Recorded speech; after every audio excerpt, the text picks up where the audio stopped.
এটা কি? ও, দেশে যাওয়ার সময় আম্মুর জন্য যে স্কিন কেয়ার প্রোডাক্ট কিনে নিয়ে গেছিলাম ওটার বিল। এগুলো নিশ্চয়ই এতদিনে শেষ হয়ে গেছে, নিজে থেকে তো বলবে না।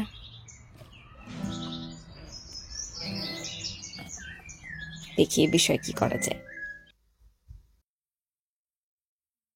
আজকে আমি আপনাদের সাথে মিলে আম্মুর জন্য কিছু স্কিন কেয়ার প্রোডাক্ট চুজ করবো। আম্মুদের কিন্তু স্কিন কেয়ার নিয়ে খুবই ইন্টারেস্টিং কিছু অভ্যাস এবং ধারণা আছে, তা আমি আমার আম্মুরটা শেয়ার করবো। আপনারা আপনাদের আম্মুর গুলো কিন্তু আমাকে অবশ্যই কমেন্ট সেকশনে জানাবেন। আমি বলতে খুবই দ্বিধাবোধ করছি, কিন্তু যেখানে এত মানুষ আমার স্কিন কেয়ার কন্টেন্ট দ্বারা এত কিছু শেখে স্কিন কেয়ারের, সেখানে আমার আম্মা আমার কথা থেকে বেশি বিশ্বাস করে কসমেটিক দোকানের দোকানদারকে এবং দুনিয়ার জিনিসপত্র কিনে ফেলে তাদের কথা কনভিন্স হয়ে। অবশ্য ফাইনালি এখন একটু আমি কনভিন্স করতে পেরেছি আমার কথা শোনার জন্য। এখন আপনাদের সাথে মিলে আমি আম্মুর জন্য কিছু স্কিন কেয়ার প্রোডাক্ট চুজ করবো। সর্বপ্রথম, সন্তান এবং সংসারের জন্য অনেক ধৈর্য থাকলেও তাদের নিজেদের স্কিন কেয়ারের প্রতি ধৈর্য খুবই কম এবং খুবই ফাস্ট রেজাল্ট চায়। এই কারণে সবার আগে আমি আম্মুর জন্য যে প্রোডাক্টটা চুজ করবো সেটা হবে এমন একটা প্রোডাক্ট যেটা দিলে যেন তার মনে হয় যে তার স্কিনটা একটু বেটার লাগছে, যেন সে পরবর্তী স্টেপগুলো করার জন্য একটু আগ্রহ পায়। তো সবার প্রথমে আমি বেছে নিচ্ছি একটা অ্যান্টিঅক্সিডেন্ট, যেটা হতে পারে ভিটামিন সি। ভিটামিন সি হিসেবে এবার আমি আম্মুকে কিনে দিব এই মেলানো সিসি প্রিমিয়াম ব্রাইটনিং এসেন্স। কারণ গতবার আমি যখন গিয়েছিলাম তখন আম্মুকে কিনে দিয়েছিলাম এটা নর্মাল ভার্সনটা। এখন আসি ফেস ওয়াশে। আমার আম্মু ড্রাই স্কিন, আমি দিতে চাই আসলে এরকম একটা ফেস ওয়াশ যেটা একদম জেন্টল হবে এবং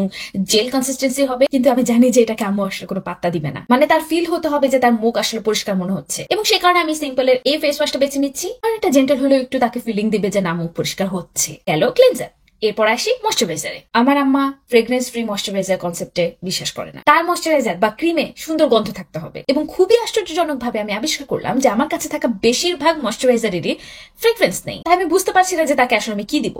ফাইনালি আমি একটা ময়শ্চারাইজার পেলাম যেটাতে একটু ক্রিমের গন্ধ আছে, মানে সুঘ্রাণ আছে, তো সেটাই কিনে দিব আমি তাকে। তো হয়ে গেল ময়শ্চারাইজার। কিন্তু সমস্যা হলো এক একটা প্রোডাক্ট এক এক জায়গার, অর্থাৎ আমার এক এক পেজ থেকে আসলে কিনতে হবে। সেটা নিয়ে আমি খুব একটা চিন্তিত নই, কারণ এতদিন ধরে, যে 3 বছর ধরে আমি ইউকেতে আছি, আমি একদম শুরু থেকে এখানে বসেই বাংলাদেশে কেনাকাটা করি ট্যাপসেন্টের মাধ্যমে। এত বছর ধরে তাদের সার্ভিস আমি ব্যবহার করে এসেছি এবং সবাইকে বলে এসেছি। ফাইনালি যখন তারা আমার এই ভিডিওটা স্পন্সর করতে চেয়েছে, আমি আসলে অনেক এক্সাইটেড ছিলাম। আমি জেনুইনলি তাদের সার্ভিস অনেক পছন্দ করি, কারণ এখান থেকে টাকা পাঠাতে আমার কোনো ট্রান্সফার ফি দিতে হয় না, অর্থাৎ আমার পাঠাতেও কোনো এক্সট্রা খরচ হচ্ছে না, তাদের রিসিভ করাতেও না। আমি ভেবেছিলাম শুধুমাত্র ইউকেতেই ট্যাপ সেন্ড আছে, কিন্তু না, কানাডা, ইউএই, ইউরোপ থেকেও আপনি টাকা পাঠাতে পারেন। এমনকি আমার ছোট ভাই কিন্তু ইউএসএ থেকেও ট্যাপ সেন্ড দিয়ে টাকা পাঠায়। শুধু তাই না, সম্প্রতি অস্ট্রেলিয়াতেও চালু হয়েছে ট্যাপ সেন্ড, তাই অস্ট্রেলিয়া থেকেও এখন টাকা পাঠানো যাবে। এবং অনলাইন শপিং এর ক্ষেত্রে আমার বিশেষ করে সুবিধা হয়, কারণ এটা শুধুমাত্র ব্যাংক না, বিকাশ, নগদ, রকেট, এমনকি ক্যাশ পিকআপের মাধ্যমে টাকা পাঠানো যায়। এবং ট্যাপ সেন্ড চুজ করার পিছনে অন্যতম বড় কারণ হচ্ছে সব থেকে ভালো কনভার্সন রেট, এবং আপনি যে টাকাটা পাঠাবেন এটার উপরে যে রিসিভ করবেন তিনি 2.5% সরকারি ইনসেন্টিভ পাবেন। আমি একটা ইন্টারেস্টিং ঘটনা শেয়ার করি। আমি প্রথম যখন ট্যাপ সেন্ডের মাধ্যমে এই যে পেমেন্ট করেছিলাম একটা অনলাইন পেজকে, তখন তারা এরকম 2.5% এক্সট্রা টাকাটা রিসিভ করে।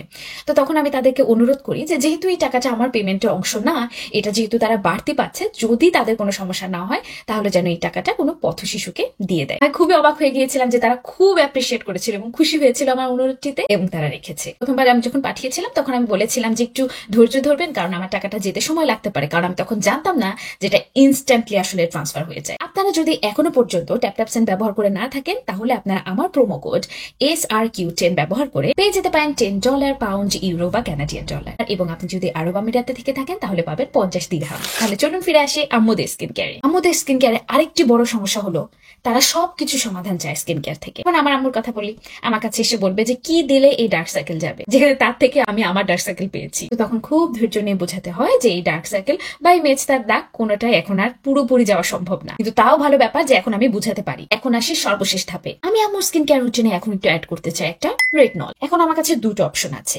এক হলো এটা, যেটা খুবই বিগিনার ফ্রেন্ডলি একটা রেটনল, সাম্বামিয়ের, অথবা এই সেরাভি রিসার্ফেসিং রেটনল সেরাম। এখন এটা আমি অলমোস্ট ডিসাইড করে ফেললেও তারপর বাদ দিতে হয়েছে, কারণ এটা হচ্ছে লিকুইড ফর্মে।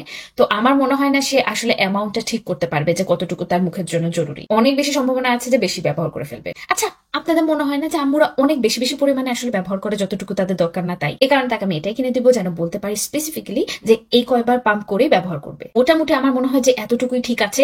এতটুকুই যদি ঠিক মতো করতে পারে সেটাই অনেক বড় বিষয়। এখন আসবে সব থেকে কঠিন প্রোডাক্ট আম্মুদেরকে কনভিন্স করা ব্যবহার করার জন্য। Guess what? সানস্ক্রিন। সানস্ক্রিনের জন্য আমি আম্মুকে এই বিউটি অফ জোসনের সানস্ক্রিন কিনে দিব এবং হাতে পায়ে ধরবো যেন ব্যবহার করে। তো আমার মনে হয় মোটামুটি আমি পেয়ে গিয়েছি যে কি কি প্রোডাক্ট আমি অর্ডার করবো আম্মুর জন্য। তবে আমি আমার আম্মুর প্রতি অনেক কৃতজ্ঞ, কারণ সে কখনোই আমাদের দুই বোনকে মাথায় তেল লাগানোর জন্য জোরাজুরি করেনি। এবং ফাইনালি আমি আমার আম্মুকে কনভিন্স করতে পেরেছি কোনো DIY ফেস মাস্ক বা এগুলো না ব্যবহার করতে। আম্মুকে কনভিন্স করে ফেললাম, কিন্তু আপনাদের পারলাম না করতে। এবং আমি ফাইনালি কনভিন্স করতে পেরেছি মুখে কিছু ওঠা মানে এই না যে আমি উল্টাপাল্টা কিছু লাগিয়েছি। এখন মুখে কিছু উঠলে আম্মু বলে যে উল্টাপাল্টা কি খেয়েছো। আর আমি আপনাদের এখনো কনভিন্স করতে পারলাম না যে সবসময় স্কিন কেয়ার প্রোডাক্টই দায়ী না। আপনারা আমাকে কমেন্ট সেকশনে জানান যে আপনাদের আম্মুদের এই স্কিন কেয়ার নিয়ে ধারণা কি এবং তারা কি কি করে আসলে এগুলো নিয়ে।